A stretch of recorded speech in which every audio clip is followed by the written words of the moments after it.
Thanks to Libby Ware for lighting the flame. Our first congregational song will be from the handout in your chairs and will be announced by Kristen Hampton, our accompanist. Yay! Hello, good morning. So this piece, we're playing the original song. I think some of you remember the old Journey to Don't Stop Believing from, I think, 1981 maybe. This is in the ugly Christmas sweater category of absurd parodies, and so I was hoping you could just help me play this one with a bit of. All right. Well, welcome to the First Existentialist Congregation of Atlanta. We are a spiritual community, philosophically based on existentialist and feminist principles. We make our home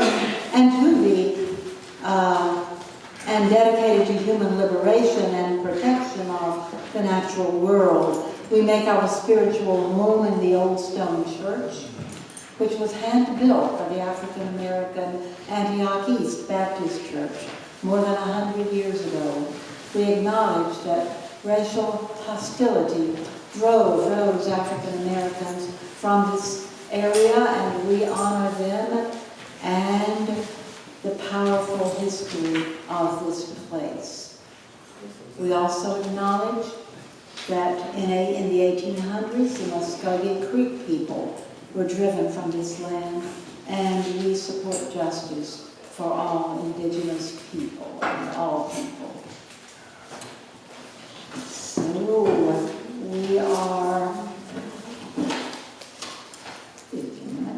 we are now going to have some opening words.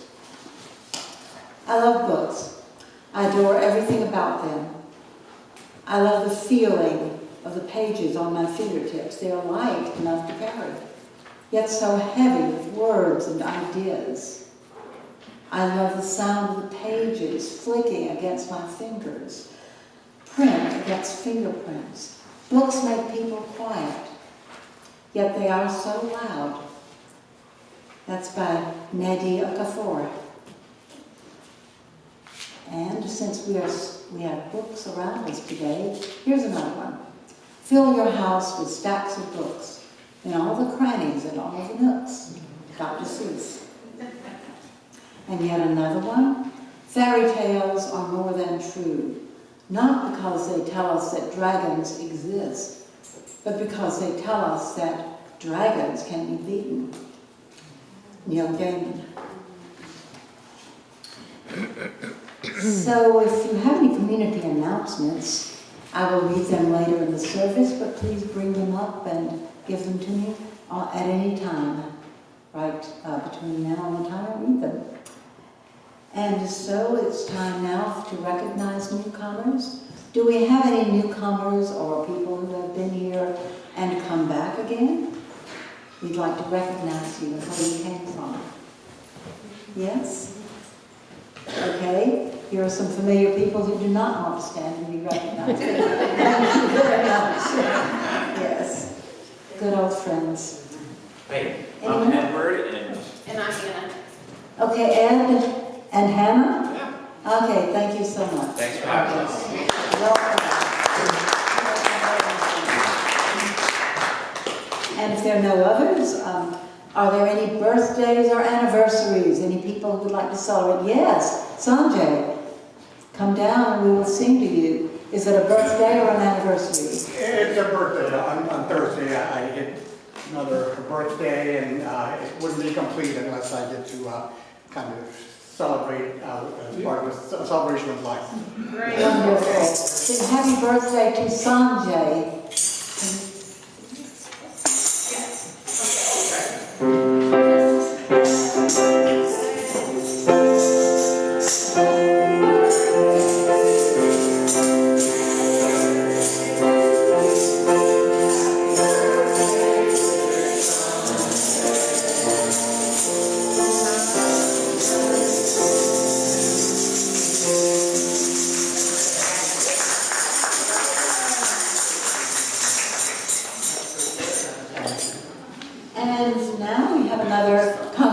Song. This will be number 39 in the pink book, Do You Hear? And please stand or sit as you're ready.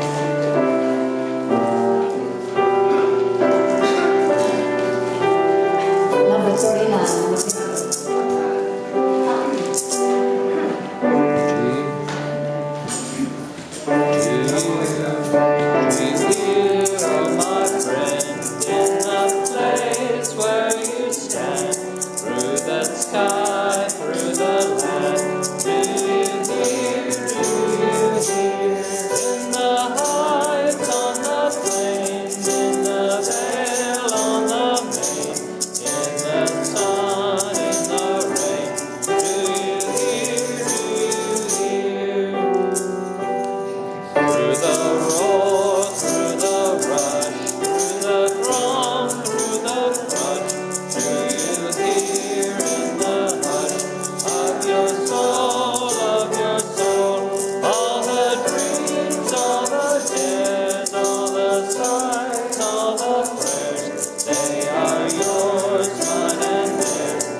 Thank you, that was lovely. So now we have the time that our fellowship minister, Marsha Mitchener, comes and speaks a few words to us. Marsha? Well, let's welcome Marsha.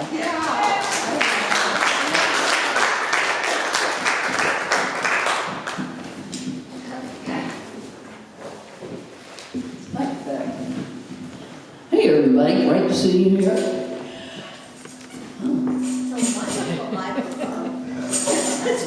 This is a new microphone. Can you hear Linda?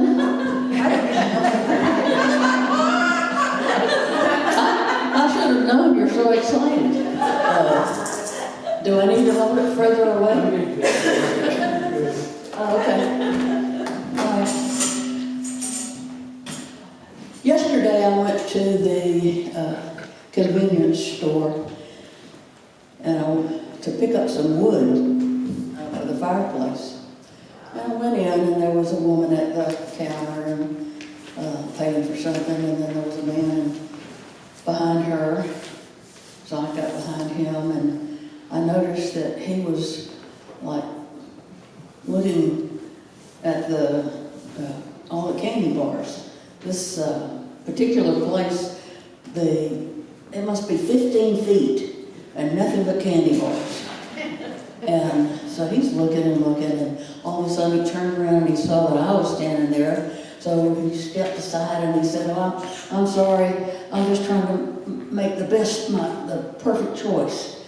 And I said, "I understand. You know, when there's so many choices, it is hard."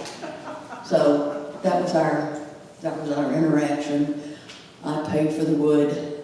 I went outside and I because they have it outside in those red mesh bags, you know. And I got 2 of them, and I pulled them out, and they were so heavy. And the thought to myself was, oh, this is not good wood. It's not seasoned because it's so heavy. So they must weigh 20 pounds apiece. And I'm not as strong as I used to be. So I'm struggling. I picked up, one in each arm, and I walked to my car. And about that time, the guy came out, he saw me, and he came not running, but he, moved quickly over to me and said, oh, let me help you with that. And so he took those and he put them into my car, and trunk of my car. And as I was driving, I thanked him, and as I was driving off, I was just thinking about what a wonderful interaction that had been. 2 strangers that had this positive kind of interaction, and it made me feel happy. I felt myself smiling and feeling happy. And it reminded me of a quote by Sartre that is, life is yours to make sense of, and the value of it is nothing else but the sense that you choose. And I thought, considering I've been feeling pretty disappointed and sad and angry since November, and I thought to myself that I can choose what I want to focus on. Now, that doesn't mean I'm not still angry and disappointed, but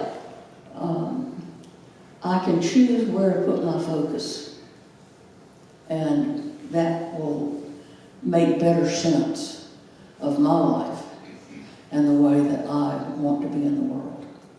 So, that's it.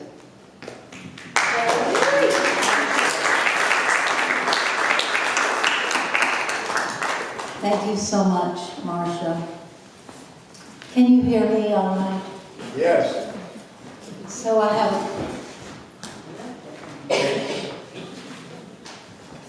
Thank you, Jean. So we have some community announcements. One is a service for Kitty Wimbish, a longtime member of our congregation, will be here at First D on Saturday, January the 11th, from 2 to 4. And remember, our holiday giving this year is to the Atlanta Community Food Bank, or Toco Hills Community Alliance. Put checks in the collection plate by 12:15 next Sunday.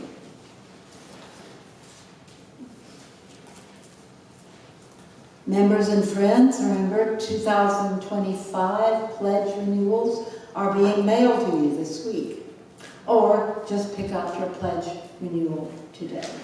See Bill Reed after the celebration of life. And finally, next Sunday, December 15th, is the 3rd Sunday. Eat and greet, share food and fellowship and more, right after the celebration of life. And also, I would like, if I don't have a record of it, but the existentialist discussion will be after the service today. Isn't that right, Marcia? Yes, I forgot to send that note up. Correct. So it will be after you've had a time to mill around and to buy books. And let me remind you, this is another community announcement.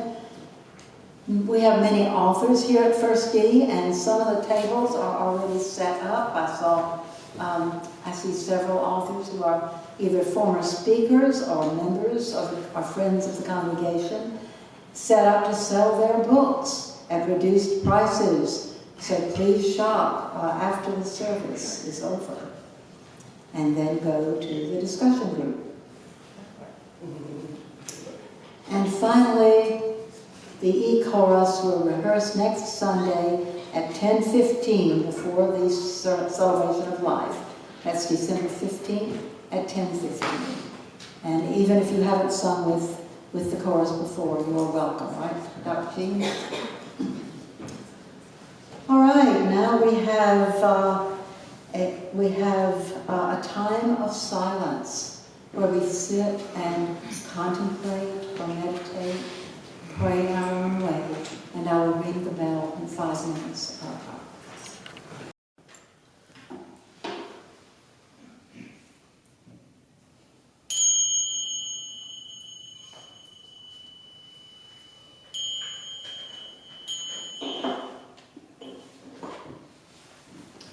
Welcome back. Our next congregational song will be Walk in the Light, page 81 in the Pink Book. This is an old song that First Lee has long loved. It was one of our founder, Lyndon Clancy's favorite songs.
No, that's it.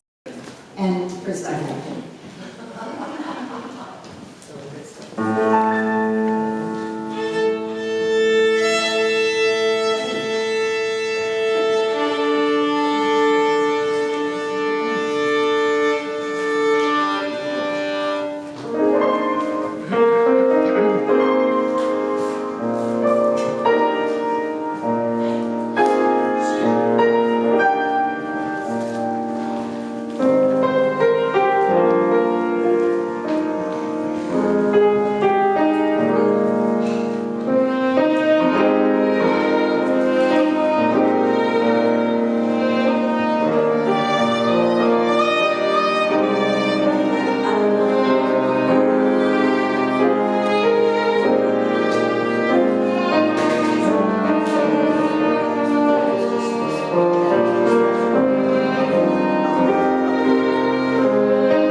pure imagination from the Wonka movie. Yes. Gene Wilder. Yeah.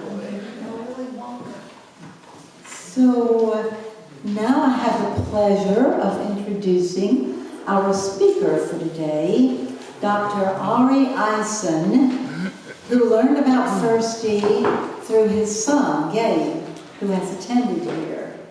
Arri had just completed his 34th year teaching at Emory University. He is a teaching professor in the Department of Biology, the Institute of Liberal Arts, and the Center for Ethics. He has taught everyone from Tibetan monks and nuns to ordinary American college students, and he has very much enjoyed being taught and being mentored by his students and mentees. He has co-edited an edition of the journal Frontiers in Communication entitled The Erosion of Trust in the 21st Century, Origins, Implications, and Solutions. His latest book, which he calls cheekily entitled The Enlightened Gene, Biology, Buddhism, and the Convergence that Explains the World. He co-authored it with his friend, the monk Yungdrung Konchok. And he likes writing poems for one or two people. And he has played basketball, and now one of his sons is carrying on the tradition of basketball in a family of tall people. So I am very pleased to introduce Professor Dr. Arri Eisen.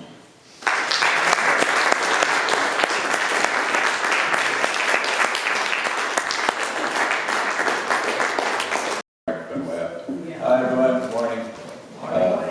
Thanks for having me back and for being a kind of spiritual home person, Gabe, that Charlene mentioned. Also want to thank Marcia kind of inadvertently providing the first thread essentially for a bunch of threads that I hope to weave together today. And with her story about the gentleman she ran into at the candy bar. With her story about the gentleman she ran into at the candy bar counter and how that made her feel. And also to Jean-Paul Sartre, who she quoted, because that kind of set me up, because I want to leave you guys with an assignment related to what Mr. Sartre brought up. So just a few stories. One was from op-ed maybe, or piece in the New York Times before the election, where the reporter, the person was talking about being in a church, one of the mega churches, a little bit bigger than this one. And the preacher was, all hellfire and brimstone, but about how bad a person Kamala Harris was in the Democratic Party and how evil she was, and called her a bunch of names and told his congregation who they had to vote for. Kind of strange. And then after the election, I work with all kinds of different groups of students at Emory. There's a group, kind of scholarship fellowship group that meets with faculty every Friday for lunch, and they're like the next leaders of the world kind of people. And after the election, they were all very upset, and Miranda, one of them, was saying, "These people voted for hate, and how could they do that?" And I was thinking, well, let's think about this for a second. Or I said this actually. I said, "But you guys are the next leaders of this country and the world, and over half of your your fellow citizens voted for somebody else, and either nobody in the room voted for that person, or if they did, they're afraid to admit that they did. Maybe something is wrong with this picture you should think about." And then Ramla, who's one of the sharpest young people I've met recently, she's from Pakistan. And she said, "Yeah, who exactly?" And the students were also kind of making fun of of the young Republicans on campus and saying that they were just being kind of nasty about them. And Rama said something like that. Now, who's hating who here? Wow. So, you know, I have this kind of silly title, Science and Religion, how even what little I know about them can change America. So just getting us started thinking about that, I'm from the Jewish tradition, and one of my favorite stories is from one of the centuries ago, one of the great rabbis, Hillel. I guess there was this kind of smart-ass Roman going around saying he would convert to Judaism if a rabbi could teach him the Torah, our holy knowledge, while he's standing on one foot, while the person's standing on one foot. So most of the rabbis kind of told him to leave him alone. But he went to Hillel, and Hillel said, "Oh, no problem." And he stood on one foot, and he said, "Do unto others as you would have them do unto you." He said, "All the rest is commentary. Now go and learn." And then, of course, there's Jesus. You guys know more about Jesus than I do, so I won't go into him. And this is a quote from Jonathan Haidt was quoting his rabbi, and the rabbi, I guess she's at her sermon, I like this, she said, "Let's remember what our tradition teaches, not what to believe, but how we get to beliefs worth holding. Questioning is sacred. Dissent is productive. If you start to debate, you may discover something that transcends the binary." I like that. Something that transcends the binary. You may discover a third opinion, and it will inevitably be wiser than either of the first two. That's from Hannah Bukta, was a rabbi. I thought of one of my students years ago, Rachel. She had grown up in a small southern town, I think in Tennessee, maybe Kentucky, and she was so excited to come to Emory to be a biologist. And her mother had been, she'd gone to like a Christian, small conservative Christian school, and her mother was a biology teacher. And Rachel comes all excited to be a biologist or a physician. And I guess she was one of my advisees. And we were talking one day, and she decided not to go into biology. I asked her why. She goes, "When I go into class, professors and students, they'll often demean religion, or they'll make fun of my beliefs. And they'll talk about, how can you not believe in evolution, which I believe in, by the way," she says. But they talk about religious people as somehow lesser than. I thought, that's really strange. Rachel said, "That's really strange. I mean, I'm at university. I don't really want to be in that environment." I thought about Rodrigo, who's a current student of mine from Spain, and really interesting young man. He also wants to be a doctor. Most of my students want to be doctors, of course. And he said, and we have lunch together a lot, and he said, "Dr. Eisen, how come at Emory you're free to talk about everything and everybody wants to include you in the conversation unless you're conservative?" I was thinking about one of my students who he took intro biology from me probably 20 or 30 years ago, and now he's a scientist who studies empathy. And what he's found, he and many others now, most famously Franz de Waal. If you haven't read Franz de Waal's books, he's passed on. He was a colleague of mine. You should read his books about empathy. He's a primate psychologist. Anyway, my student James, he was studying voles, these little rodents. And it turns out that if a vole spends any time at all with another vole, and then one of those voles leaves the scene and has a rough time or anything, comes back, feeling upset, getting vole maltreated, whatever that is. Then the other vole that didn't have any of the maltreatment but spent time with the vole feels the same pain, physiologically feels the same pain, and starts to kind of take care of the other little vole and feels his own pain. And essentially, what scientists have shown now, pretty much all mammals are empathic. That is, they feel the pain physiologically of each other, others that they've spent time with. It doesn't have to be a relative of yours. And that's true of elephants, maybe whales most dramatically, but even rodents. If they spend time with another organism, They empathize with them. They feel their pain, literally. The thing about Charles Darwin, you've probably heard of, that set the foundation for all science as we know it in his ideas about evolution. He and many others. When Darwin first came up with his ideas, and probably the one you remember from grade school, is survival of the fittest, right? The strongest guy wins.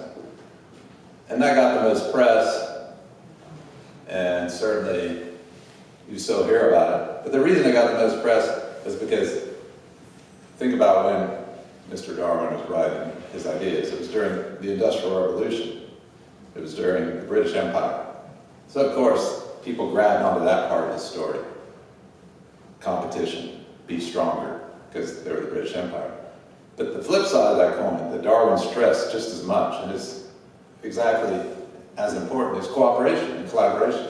You can't really have one without the other, right?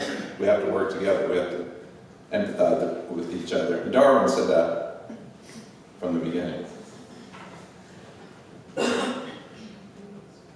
I think about my last 20 years where I haven't been in the laboratory, but I've been in the laboratory of the classroom, and all the science, amazing science and knowledge has come out about learning and education, how much more we know about it in the last 20 years. A lot of it is a combination of neuroscience, psychology, education studies. And one thing that's really clear is the more you engage your students, it's kind of intuitive, the more you engage your students, the better they do. So there are these things called meta-analyses where people take many, many studies, hundreds of studies, and they do statistical analysis.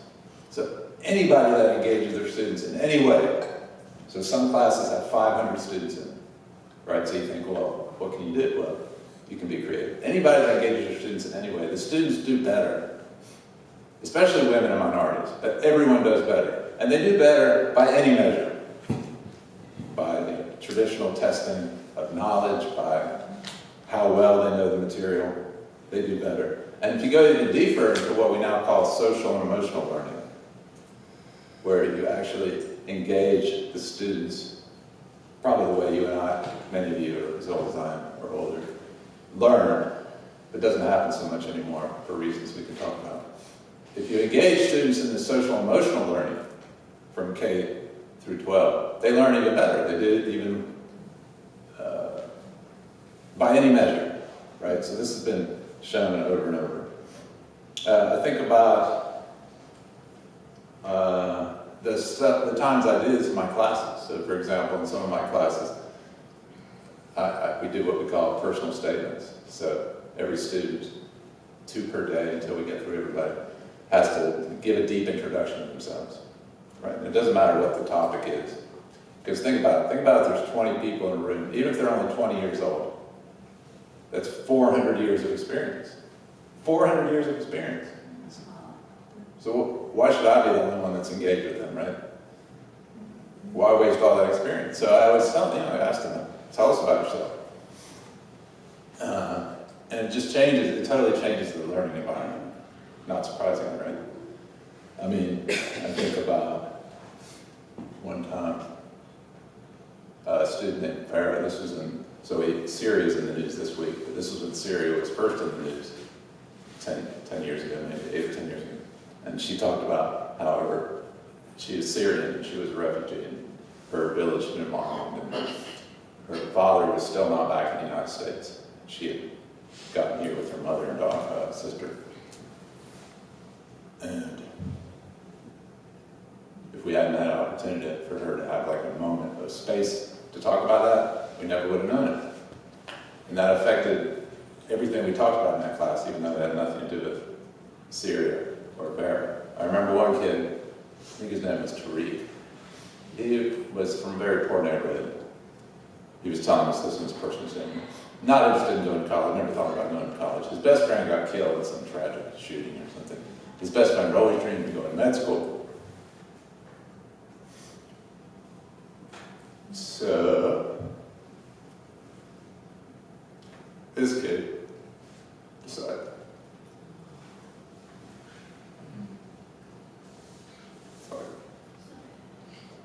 he decides I'm going to go to med school. Because my friend couldn't go. So he's telling the story, and we're like, whoa. So I saw him years later, and he actually did. He went to college, he went to med school, because his friend never got to do that. So think about what those kind of engagement, that kind of emotional bonding does in a classroom. And you might not be too surprised that people learn better when you engage them, spend time with them, you're empathic with them, irrespective of your beliefs. There's also, having taught now for 35 years or so, I think there's a tendency in the classroom to avoid tensions. But to me, that's where the exciting stuff happens, where there's tensions, where there's disagreements. Engaging them is important. Finally, I've probably been talking too long. I never actually talk in my classroom, so I'm not very good at it. But finally, this is just my own little theory that kind of brings together all these threads.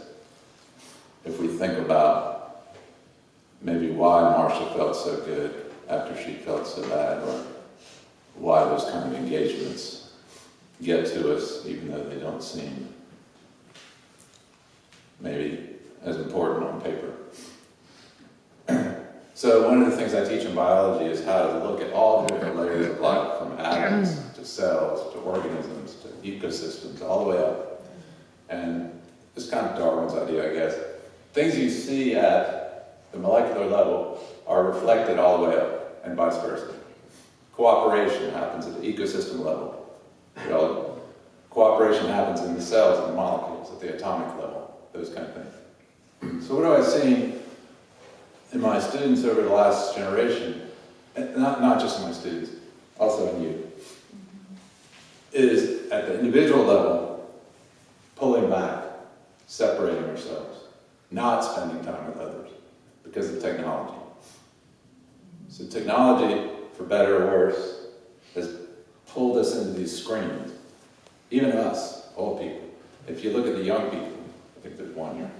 It's even worse, right? 'Cause we've raised three sons. They're in their 20s and 30s. I teach kids that are 18 to 30. They grow up in a world where at the individual level, you're separated. So when I walk across campus, our youngest son went to college out in California. I said, there's 3 things I want you to do.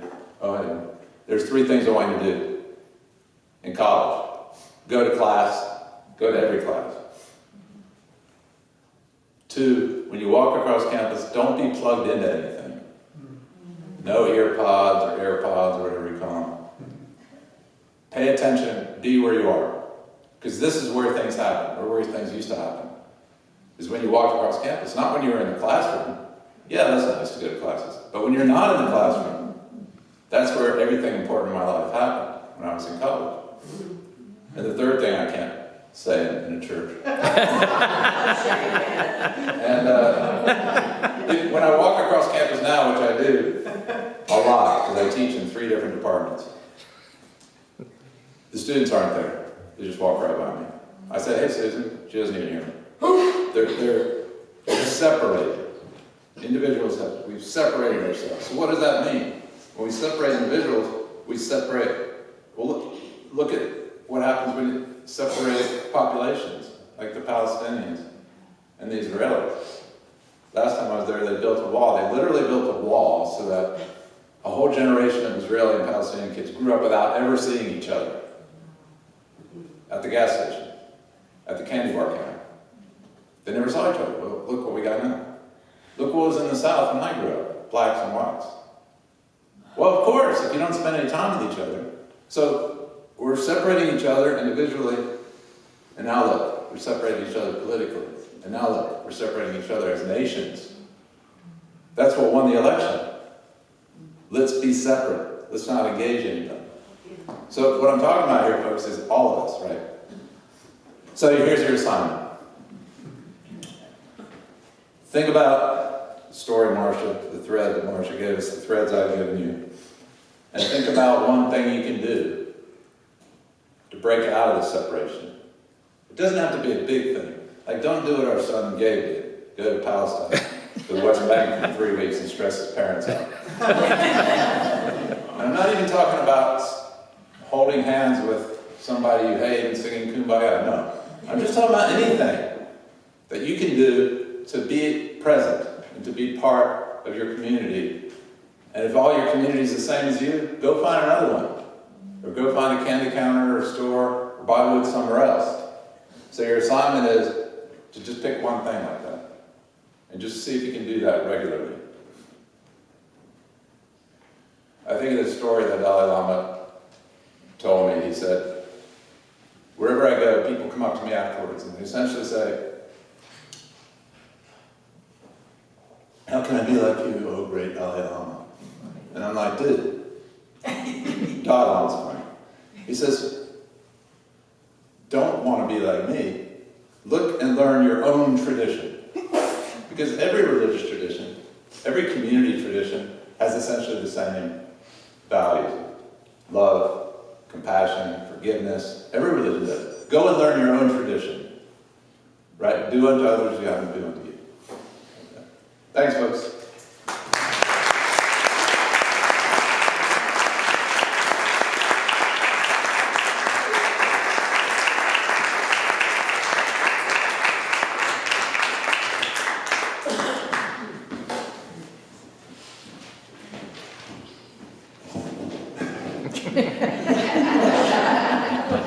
Thank you so much. Can you hear me? Thanks so much, Arri. And if people want to talk further with Arri Eisen, I think he will be around a little longer because he will be selling his books, as will many of the rest of us. Isn't that right? Okay, yes. Because I'm sure some of us may have questions, like how do you talk to someone who is adamant, you know? But leave that and say now, here's another quote. A book is a version of the world. If you do not like it, ignore it, or offer your own version in return. And that's sound rusty. When I have a little money, I buy books. And if I have any left, I buy food and clothes. Erasmus. So we will now have our closing congregational song and then final words after that. Our closing congregational song, it is called Solar Power. It's on page 112. And I picked this one for two reasons. One is because it is as soon as we have on high, and also because we just got an electric car. So we need some power.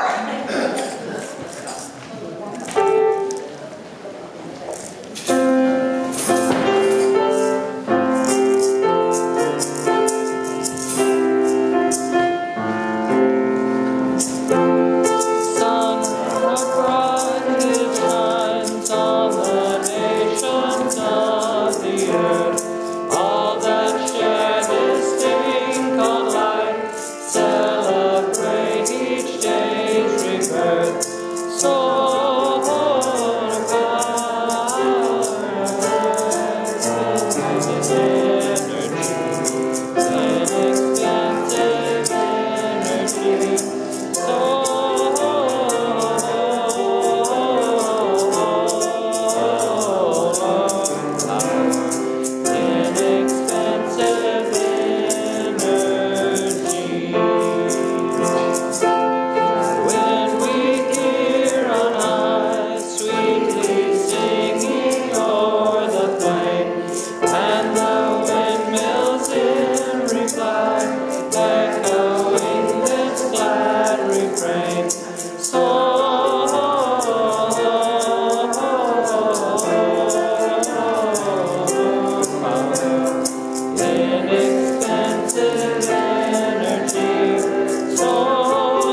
Our final words are from that great philosopher, Groucho Marx. Outside of a dog, a book is man's best friend. Inside of a dog, it's too dark to read. That concludes the service.